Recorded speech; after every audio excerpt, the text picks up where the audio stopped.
Now, dear listener, thank you for joining.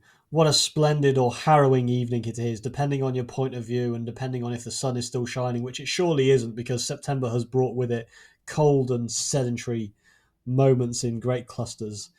And today, the topic we bring to you is no source of anything but sourness. Consider a sour dip that's gone mouldy in your fridge and then throw it in the bin. Have the bin men take it out, take it to the recycling plant where they don't really recycle anything. They just sift through various remits of trash, only to find this same sour dip on sale at your local Sainsbury's 2 weeks later that you go and buy and put back in your fridge to never eat and then recycle.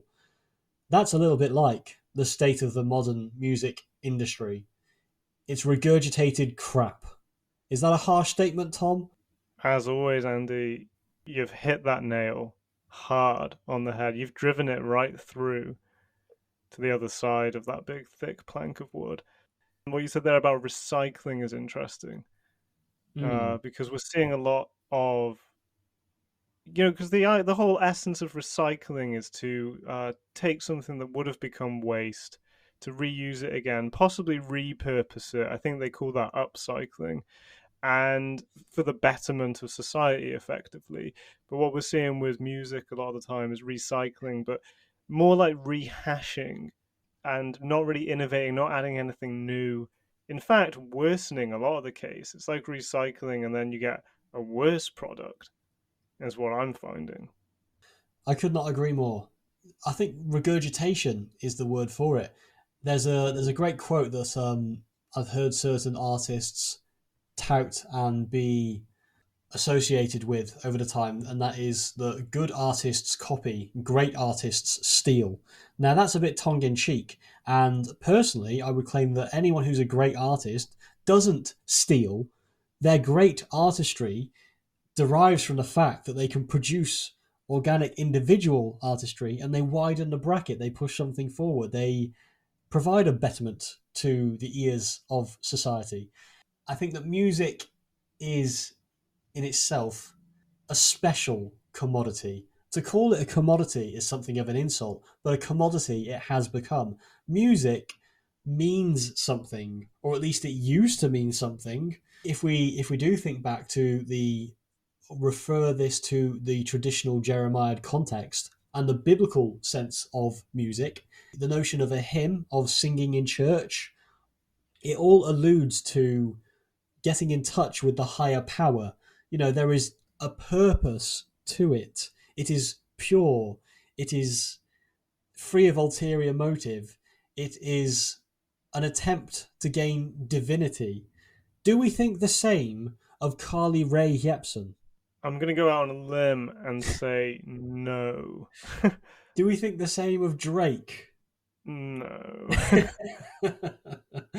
Well, dear listener, if you have different answers to both of those questions, then I advise you turn off now, because this will be a grueling listen for your puny little ears. Music used to mean something. It used to be a vestibule of value, of integrity, an attempt to appease the gods. And these days, modern popular music, especially that quite literally is popular music, that which populates the charts, for the most part, in a word, is derivative. A lot of originality has gone, particularly from mainstream music. You mentioned Drake there. I think he represents something quite evil and sinister within the industry. It's this kind of sort of manufactured sound. It's a product, isn't it? That's what he is. Drake is a product. He's not a human, really. They often theorise that no one's ever seen him in a Weatherspoons. So how can anyone prove their true validity? Personally, I've never been a fan of Drake. But you hit on something there.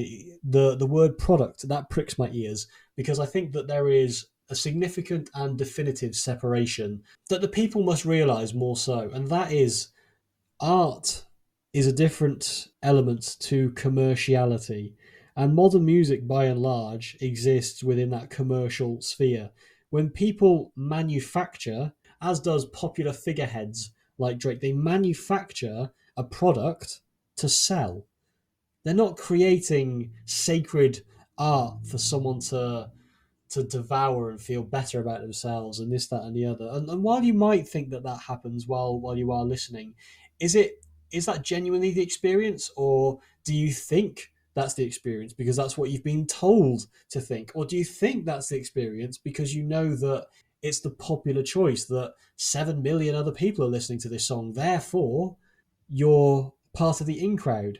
To tie off this little bit of a rant, I always remember Drake released his an album of his titled More Life.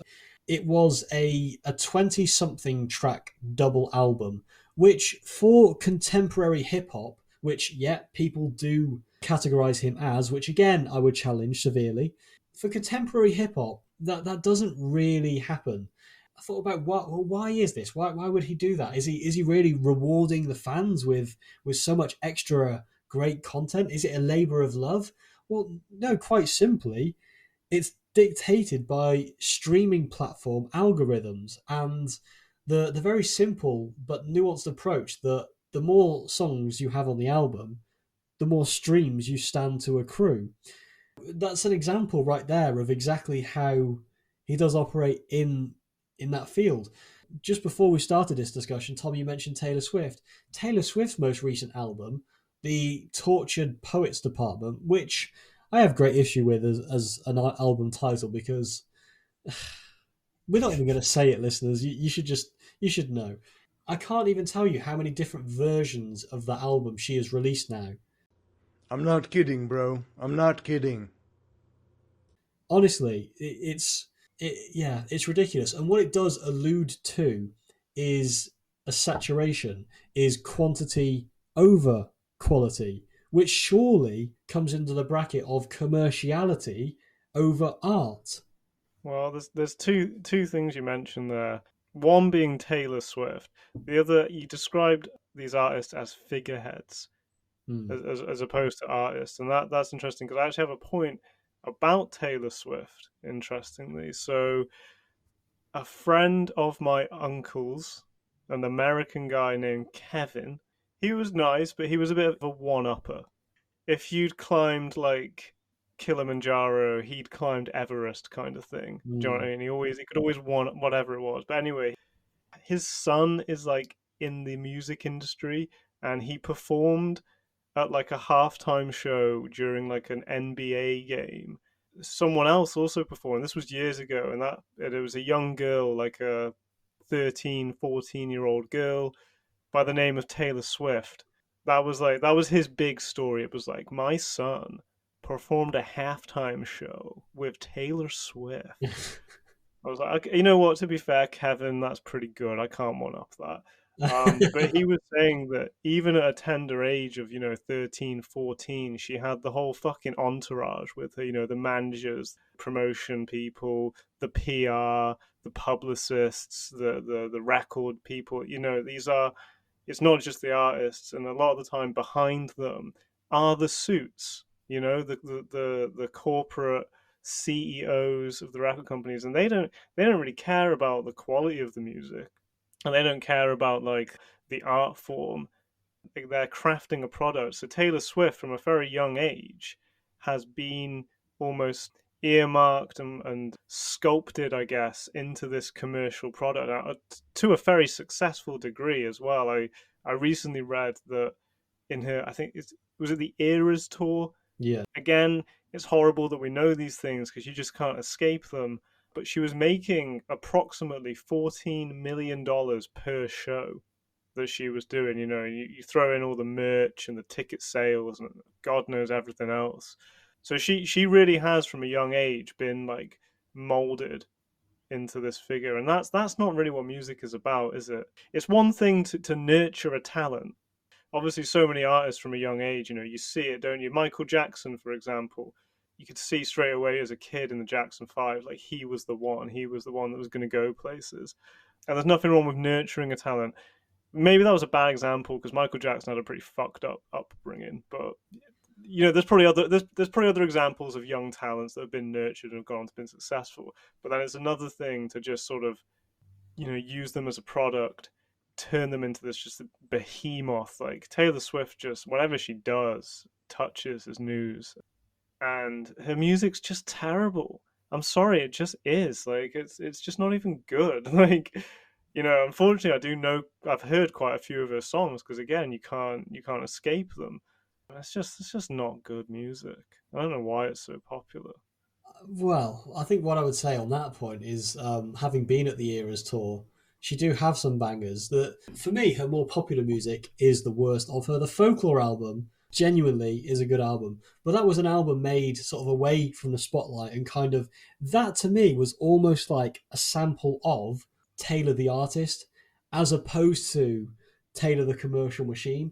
You made the point of how kind of evil the music industry is really, and that the way it kind of molds people into these commercial machines rather than like nurturing the talent.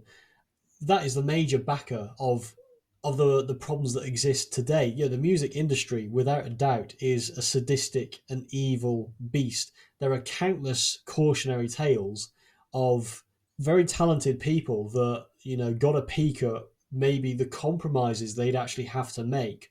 Or you see, the wildest of conspiracy theorists will talk about how you have to sell your soul to get to a certain point and how involved the devil is in these sort of scenarios and all these kind of wicked rituals and a bit like with Hollywood as well. Yeah. The two are coexisting industries, aren't they? But the music industry certainly does chew up and spit out countless innocent creatives. When they're selling and they are hot, great. But the second that they're not, they get dumped remorselessly. They prey on that innocence. You mentioned Taylor being so young then. You think back to when Justin Bieber broke onto the scene. He was just a young kid who wanted to get into music, and all of a sudden the industry like latches onto this guy. And as he's grown into an adult, you see no end of stories of media reports of like really, really questionable things about him or situations he's got into, and just everything that alludes to a broken human. And it rears the question, is the fame and the fortune worth it? But people ask that question as if it's for him to answer when it was never the question asked to him. I always find that interesting, and there does seem to be this murky separation that it's almost like completely the artist's fault.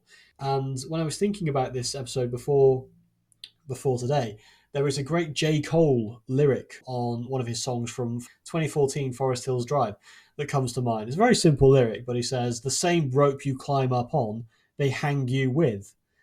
And it's so true. The things that the industry celebrate about an artist and sell to audiences as a reason to get invested in this artist are exactly the same pin they use to pop that balloon. You look at an artist like Britney Spears, for example. Britney Spears in the 2000s, she was all the rage. She still has eternal hits that will be played in any sort of given nightclub. Tonight there'll be someone playing Britney Spears right now. I dread to think how many records she's actually sold. And yet you look at the life that she's actually earned as a reward for this. I don't know if she's still wrapped up in is it her father or someone that has. He basically had like sort of almost like power of attorney, didn't he? Yeah, and there's a lot that's come out about. So she had actually very little control over what she did, and you think that's very far removed from these pictures of success that we're constantly success and excess that we're constantly painted by the media. Quite topically, with recording this episode, there's been big developments in the news stories breaking this week about P. Diddy and the nefarious practices that he's been involved with. P. Diddy, obviously considered more of a music mogul than an artist himself, even though he has put music out, and someone that's made many careers for other artists and had a big impact in really the commercialization of hip hop as a genre when you trace it back. But I think it's indicative, really, when you look at all the things that he's been accused of how the industry does run, and it's sickly. And what it all alludes to is contorting the integrity of the music, but also the value of it, the value of what's being created and delivered. Music at its best is something that connects people, that unites people, that it's faith, it's religion for some people. It certainly is for me. When you think about how that's actually manufactured, and it's almost like test tube experiments that these people become. I mean, there's another term that isn't too far off, which is that of the industry plant, which is probably even more concerning, and that loosely refers to basically the complete sort of manipulation and manufacturing of an artist. Someone that that are accused of being industry plants are those that seemingly overnight just become massive chart sensations. I was always suspicious of Post Malone. The Last Dinner Party were more recently being accused of being an industry plant. It's this farcical nature of trying to force something that is so well packaged and put together and has all this commercial appeal and possibly is rid of flaws. Thinking about the industry plant, it reminded me how something that we touched on in our Plague Runner episode when we swung the sword at AI, how involved AI actually is in modern media production and certainly within music, and not even from a point of looking forward now as to how will we know if this is genuinely that artist singing or if that is just an AI manipulation, and then they have the pretty girl that can lip sync on a stage and tie all these elements together. But actually, looking back, how many of these artists already have just done that? It makes us wonder how prevalent AI has already been in the music that has dominated charts and people's ears for the past sort of decade at least, I would say. Do you know who I think is an industry plant? Lewis Capaldi. Interesting. Why do you think that? I think two reasons. A, it's about in this day and age now. I think historically, like artists have generally been quite good looking, and we're all about body positivity now, and the fact that you don't have to be slim and attractive and stuff to be successful. So they find like some ugly guy with like an okay voice, and they put him in the spotlight. And then B, I think he just actually has such a terrible voice. I just can't see how anyone would actually like it. His voice grates on me so much. I think he's the worst. He's another person I will gladly call out on the podcast and challenge to a fight. You got a lot of Yeah, anger in I you. yeah, he does anger me a bit because I'm subjected to him. When I went to the gym in Sheffield, they put the radio on. It was just like mainstream music. In some ways, it was kind of good because it gave me a bit of energy, a bit of fuel. I could like fucking pump some iron and just like picture myself just like fucking pinning him down or whatever. But like, I'm convinced. I'm convinced he's a plank. I just don't see how else has he actually got success. All his songs sound the same as well. They all Mm, just sound the fucking same. It's not just his; it's all songs on the radio, yeah, and so many remixes as well. That's the other thing, and it's almost shameful. There was like a kind of dance sort of remix of Gangsta's Paradise. yeah, You know, how long has Coolio been dead? Not that long, and they're already fucking digging his corpse up and turning what is a great hip hop '90s song just into another soulless, shitty chart song that's going to be forgotten about in like a year, but is surely going to generate plenty of streams and radio play to make a quick buck. It's yeah. disgusting. Well, it cheapens this thing called legacy, which to Mm. the pure music fan is everything. When you think about it in a lens of religion, it is going against God. Quote the underachievers on that. It is going against God. And that reminds me, I had a similar bout of outrage. I think it was around last year, maybe it was the year before, but Olivia Rodriguez was the latest flavor of sort of pretty female singer songwriters, and her big hit was a song called "Good for You," which to me was a blatant rip-off of the classic Paramore song "Misery Business." There is that saying, isn't there, that within fashion, for example, that it's all just cyclical, and we see the exact same patterns happening in modern music. And you think it's so much easier, isn't it, to just to replicate a sound, but change it slightly, put some kind of new subtlety on it to package it this new way. But also the generational gap is a thing. If you're being really, really callous about this and thinking about it from an industry point of view, if you can sell the same song 4 times over 4 different decades, just packaging it slightly differently, maybe you mess with the drum pattern or you do something to tie it to the modern trend, why would you not? That's the easiest and the cheapest quick win. What it does then is create a divide between the people, doesn't it? Because people that innocently have got in with their generation's version of the music think that is the be all and end all. And imagine how their world shatters when they hear the Paramore song and they think, oh, what the hell? This band sounds like Olivia. Oh, wait a minute. This band was doing it back in the 2000s. What's your most egregious remix? What's a remix that just really irks you and disgusts you? Well, to be fair, we're talking about P. Diddy. Obviously, his biggest ever song was I'll Be Missing You. Yeah, I'll Be Missing You, which capitalized entirely on the mourning of the death of Notorious B.I.G. And as a bit of a sidetrack, what's most interesting for me about all the dust being kicked up in the P. Diddy investigation at the moment, the Biggie case has never been solved. People might think, no, surely he wouldn't have orchestrated that. Would he not? Would he not?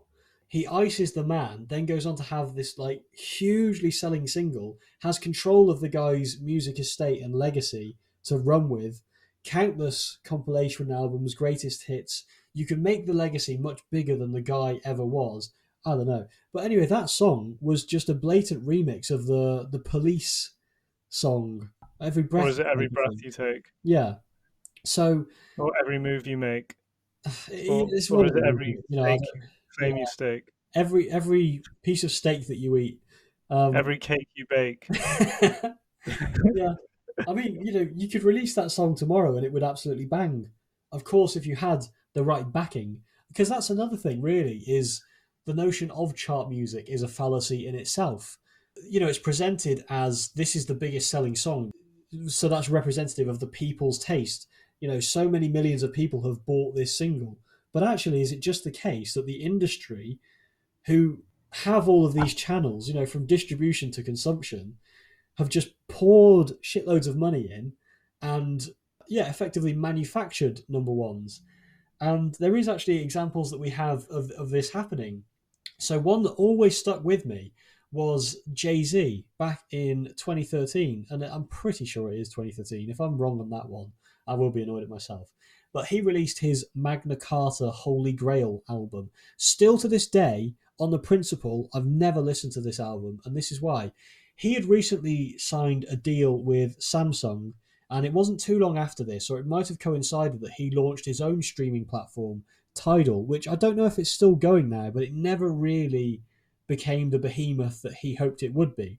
Through this deal, they effectively found a loophole that meant every Samsung device that was sold counted as a sale of the album. So he had manipulated a number one record with Magna Carta Holy Grail. The thing that pissed me off most about that was Jay-Z, even now, I feel like could release an album with very little press or publicity and it would sell millions. You're an artist that doesn't need to do that. You're supposed to be this pioneering artist at the top of the tree. You've scored the number ones. You've got the legacy. You've done the thing. I almost interpret it as a complete insecurity that you have to resort to a method like that you couldn't possibly accept releasing an album if it's not going to get such a high selling position. And again, it's a clear separation for me of the art versus commerciality sort of debate. A similar thing that many, many, many people, probably more people, were outraged about was when... Wait, can I guess? Go on. I hope I'm right. Is it the U2 Yeah, of course album? it is. Fuck, I remember that. I remember that. I knew you. I was literally thinking as soon as you mentioned all this, I was like, fuck, I'd forgotten about that bullshit. It was enforced upon every Apple device, really. Naturally resulted in them having a really well-selling album, but it's a complete lie. So when you think of those are two small examples, but they are proof that these practices not only go on, but are a dominance. They're successful practices. The audacity of that was incredible. Yes, it was. Just to think that everyone would be like, "Ah, oh, sweet, a free U2 album," Gnarly, you know, bro. because I love Yeah. U2. I think it turned so many people against you two. I think people were already running a bit thin with them. But a move like that, it's just you can talk about selling out. When you're at a point like that, it's beyond selling out. It's just you literally are the corporatocracy by extension. Well, have you seen? I think you have seen a great film, Pop Star Never Stop, Never Stopping, I've seen it a few times, yeah. with Connor for real.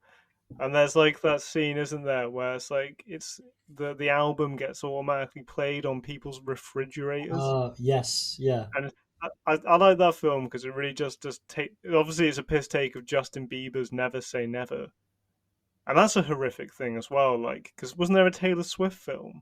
She had a film, didn't she, following one of her?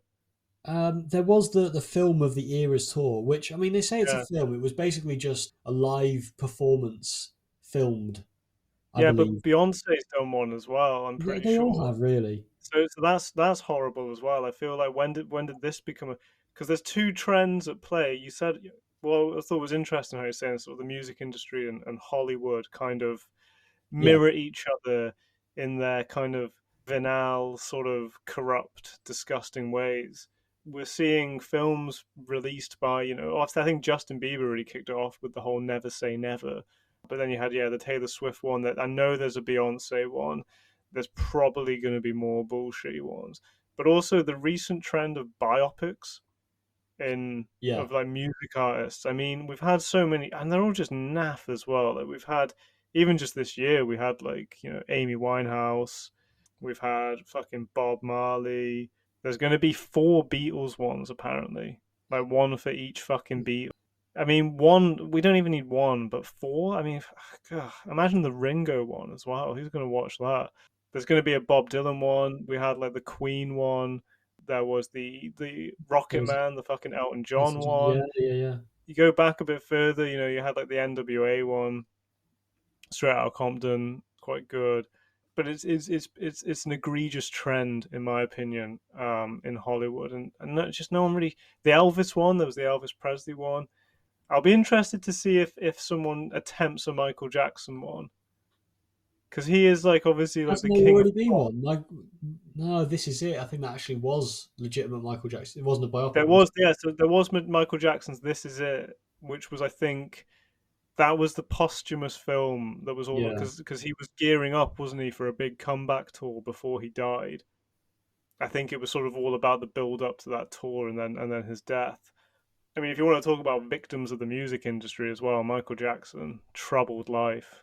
Controversial because obviously he is accused of many a terrible deed, nothing proven. I'm not going to sit here and defend MJ, but I mean, great singer, great showman. It's sad, obviously, how scarred and traumatized he was by his childhood and the sort of the pressures of the music industry. Because as I said, it spits people up and it chews them back out as soon as they're not relevant anymore. So many just descend into. And the sad thing about it is, posthumously, they can still generate great wealth, but it's only the industry, the invested partners that stand to benefit from that. It's the estate, isn't it, that benefits from that? But how often is that actually the people that the artist would want to benefit from that? The family Mm, members. But in Michael's case, his family were some of the worst perpetrators. His father was, oh god, yeah, absolutely, just rancid. The thing with the biopic, my issue with that, if nothing else, it's an agendered perception of an artist. Quite a few of these recent ones that I have watched, you come away thinking, well, they missed a lot of the more negative or questionable things about the artist, completely didn't address things at all. But also, how can you accurately convey someone's whole life, existence, impact on music, legacy in a 2 hour biopic. So by definition, it's reductive. It's definitely a trend that's saturated, but I hope it has sort of peaked and is now dying out. There was Tina Turner, there was Cindy Lauper one as well that I remember seeing about recently. And, There was the only one worth watching, in my opinion, was the Weird Al Yankovic one.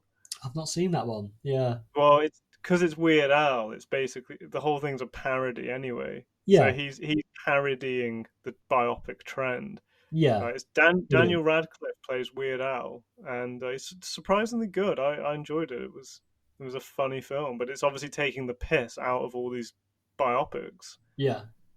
As So it should that be. one's probably worth watching.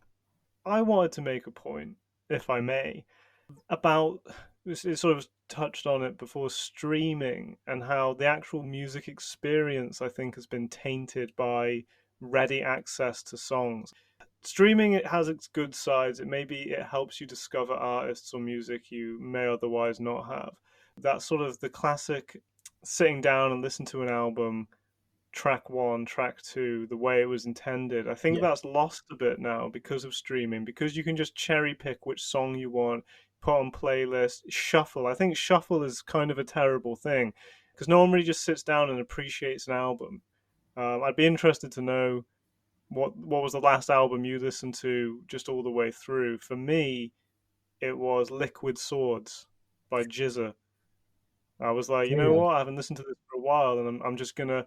And that's a good one because all the songs kind of melt into each other. So, and that's the way it's intended to be listened to. Because if you put on a random one, you kind of get the end of the previous song at the start. Do you know what I mean? So it all kind of goes in, and that's a fantastic album. What about Yeah. you? What was your... That's exactly it, though, isn't it? There is an art to the album that is being lost with Mm, modern, with popular mediums for consuming music these days, and it is a real shame. You know, an album is a journey. You wouldn't pick up a book and start at chapter 5 and then go to chapter 10 and then pick up another book and read chapter 3 of that and then come back to chapter 7 of the first book. But you wouldn't do that because people don't read books anymore anyway. The last album that I listened to was actually today. I listened to Bring Me the Horizon's Sempiternal album. But that album, yeah, it took me back, and it's a fiery cohort from start to finish. I'd find it really sad to speak to someone and say, oh yeah, gosh, I've not really thought of listening to the whole thing like that. But obviously the sad trajectory of that is that if the album isn't being consumed or appreciated as a whole, as that journey, as that cohesive piece, then naturally the trend will be to not produce the album. You know, focus on the single, maybe an EP, a collection of songs, but not a cohesive body of work. Something that I particularly love about an album is where there's that sonic scope that they operate from. So, like, you know, track 11 sounds like it is linked to track 1.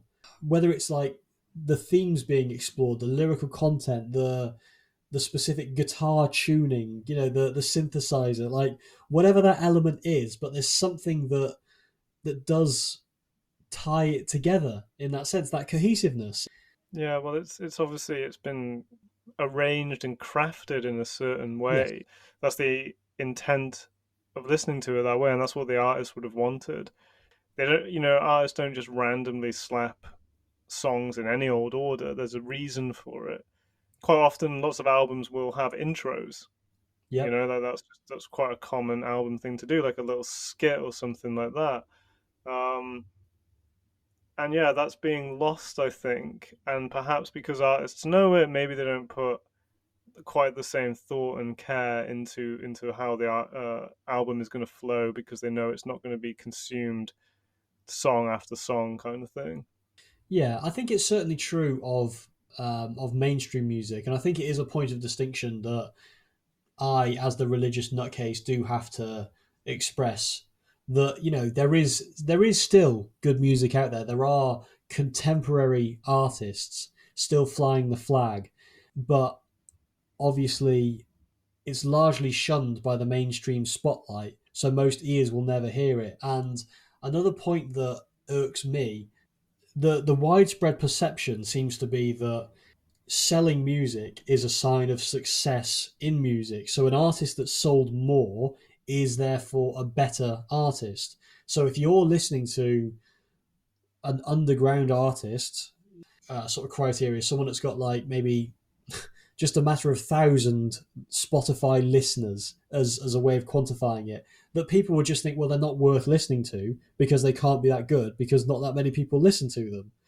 It's a real shame. But I think on the other hand, there is quite a nice existence where artists are able to negotiate a bit of a middle ground. There's plenty of artists I listen to that will never, ever touch the mainstream. They're never going to get filthy rich from what they do, but they have enough of a fairly limited but loyal following that do support what they do, and there's like a pure kind of mutual connection and agreement in it. So the artist can operate as the artist, explore their ideas, create the music as they see fit, and uphold traditional values, be able to tour, be able to sell the albums, sell the merch, support themselves, and they're giving fans something genuine, bruh. I don't know. I mean, the same could be applied to podcasts as well, just because a podcast doesn't necessarily get millions of listeners every week doesn't necessarily mean the content isn't absolutely fire and amazing. I can definitely think of a few podcasts that would fall into that bracket for sure. I can't really think of any. I don't know where you're going with that. But like a lot of, unfortunately, with podcasting, a lot of it's dominated by just fucking celebrities. Exactly. There's the well, you might have seen the latest one. This really sums it all up. Slightly off topic, but the Huck Tour girl. Oh, she started a podcast, didn't she? She has which is called Talk Tour. I guess if you're American, it's like Talk Tour. Yeah. But like that's it. Like she's gonna fucking get so many listeners because. And what is she going to be able to add of any value to society? The thing is that's sad about that, though, is like that is a flash in the pan, isn't it? In a year's time, will people still listen to that podcast? No. Well, we'll see where she is in a year's time. We'll see where Jeremiad is. Oh God. And yeah. Then we'll go from there. Eh? Oh well, Andy.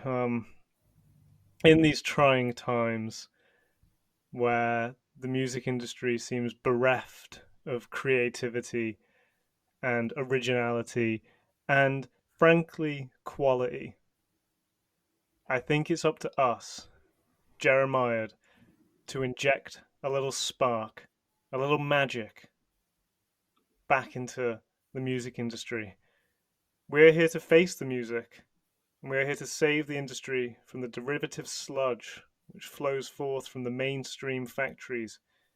In an age of samples, remixes, pointless renditions, and repetitive tripe, we bring to the listener the sounds of salvation, an angelic choir descended from the cosmos, tickling the ears and delighting the soul, nourishing the hunger for fresh and original music. Like the sweet melodies of Apollo's lyre atop Mount Olympus, we bring to you now, exclusively, a divine sound that is sure to enliven you and cleanse your auditory system. The year of our Lord 2020-24, we, the music makers, bring to you an extravaganza for the ears. Remember, this should be played at high volume, preferably in a residential area. It's time for Jeremiad. Exclusive. Yo, Jeremiad up in this bitch. Fucking running this shit, y'all. You thought you were safe? About to spit rap on the beat. It's not just a podcast. No one's fucking safe. Lock your windows. Lock your doors. We're coming for you. Oh. I'm gonna take this one, Andy. I'm gonna spit first. I gotta get some shit off my chest, yo. Yo, it's Jeremiad and I'm sick and tired. Feel my wrath and watch it spit fire. So much shit just pisses me off, so I get on the mic and I get it all off. Release Kiss my woes with these sick ass flows. Piss me off and you'll see how it goes. Some kid screaming in stupid pram, and I push that shit into a traffic jam, and I press the buttons of the traffic lights, and I swear to God I'm gonna start a fight. It's some piece of shit pushes that button, don't fuck with me, cause you know I ain't frontin', I'm trying to get home. It's been a long day, but some slow ass fuckers are in my way, hogging the pavements, glued to their screen, steps to me, and I'm gonna get me. So put your scalpels down and retire the pliers, cause we got this shit. With the town cries of your apocalypse, in doom we sing, can't prevent that stink. Wielding a Molotov close to the brink, cause every day I'm suffering, wading through the pissy mist of society's incompetence. Can you smell the decay blossoming? Nose pegs lad, they call us Jeremiad, also known as your Lord Messiah. John Connors, fresh in dirt and attire, kicking up dust, we leave dirty cracks on your tire. Come deconstruct our misanthropic empire. In derangement I dream, call it wild, but I can't help picture Peter Drury atop the pyre. Prophets of the realm hailing from Shropshire. Two's up to Wilfred, but no love for Wem still. No VO5, but we shift with max power. Max power, max power, max power. Now I'm fired G, tired C, tired of this whole society. This shit is whack, now my soul is black. There's no holding back with my swollen rap. I say it how it is, dunk on your shit. Fuck with your bitch, so don't give me lip or I'll empty the clip. We running this shit, you better not slip, cause we're here to rip.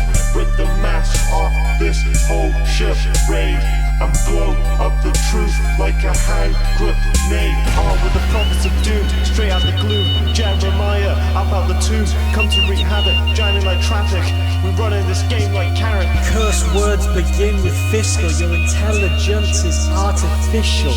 Matter of fact, I consider it dismal. You're blessed to be a point-blank decimal, punier than an ant underfoot. Belly full of veg that's still new to us. Last resource for resurrection. Son, we're writing that book. The path grows thinner for deliverance. 2 out of 3 white men. It's linguistic sodomy I cook. This is crystal meth in lyrical verse. I pray for the day Kardashian is a synonym of hearse. The neons flicker in dystopian, swallowing a blue pill purse. Wash it down again with a Starbucks cinnamon swirl.